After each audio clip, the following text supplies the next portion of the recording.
اللہ تبارک و تعالیٰ نے 1,24,000 پیغمبر بھیجے، 1,23,999 پیغمبر اس لیے آئے کہ لوگوں کے دلوں کو پاک کر کے ان کو محمد عربی کی امت بننے کے لیے تیار کر سکے۔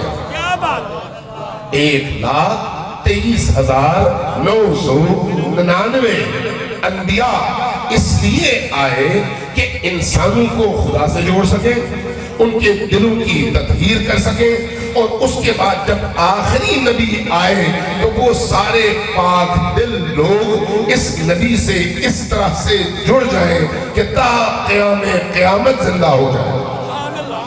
اور نبی کریم صلی اللہ علیہ وآلہ وسلم نے جب آنے کے بعد دین کی تبلیغ کی تو آپ کی پہلی دعوت، جس کو کیا کہتے ہیں پہلی دعوت کو، نبی کریم کی جو پہلی دعوت تھی اس دعوت کا نام کیا ہے جی؟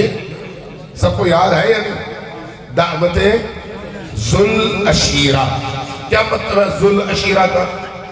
رشتہ داروں کی دعوت، اپنے قوم اور قبیلے کی دعوت۔ نبی کریم نے جب پہلی دعوت دی، پہلی دعوت، اور اس پہلی دعوت میں قریش کے بڑے بڑے سردار آئے بیٹھے، پہلے آپ نے کھانا کھلایا، کھانا کھلانے کے بعد آپ نے ایک جملہ فرمایا کہ اللہ نے مجھے اپنا آخری رسول بنا کر بھیجا ہے۔ آخری رسول، یہ شیعہ سنی سب متفق ہیں اس بات پر، سب نے یہ بات لکھی ہے کہ مجھے اللہ نے اپنا آخری رسول بنا کر بھیجا ہے، اب میں تمہیں اللہ کی دعوت دینے لگا ہوں۔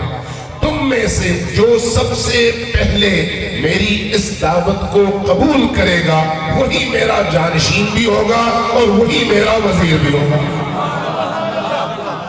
تاریخی